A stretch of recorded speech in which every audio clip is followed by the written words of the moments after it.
పిల్లల తరపున పోరాటం చేస్తూ మార్చి 12వ తారీఖున ప్రతి జిల్లా హెడ్ క్వార్టర్స్ వైఎస్ఆర్సీపీ కలెక్టర్లకు విజ్ఞాపన పత్రాలు ఇచ్చే కార్యక్రమం విద్యా దీవెన వసతి దీవెన కొరకు పిల్లల తరపున పిల్లల తల్లిదండ్రుల కొరకు తరపున వాళ్ళందరితో కలిసి ఈ కార్యక్రమం చేస్తాం. ప్రతి పిల్లాడికి ఫీజు రీయింబర్స్మెంట్ కింద విద్యా దీవెన కింద ఇవ్వాల్సింది ఎంత?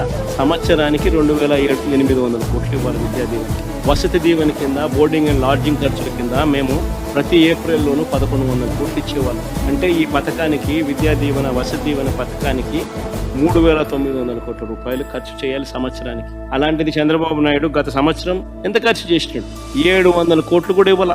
అది కాక మళ్ళీ ఈ సంవత్సరం మరో 3,900 కోట్లు కావాలి విద్యా దీవెనకు వసతి దీవెనకు. మరి రెండు కలిపితే పిల్లలకు లాస్ట్ ఇయర్ కి సంబంధించి 3,200 కోట్లు, ఈ ఇయర్ గోయింగ్ ఫార్వర్డ్ కు సంబంధించి 3,900 కోట్లు, మొత్తం 7,100 కోట్లు కావాలి.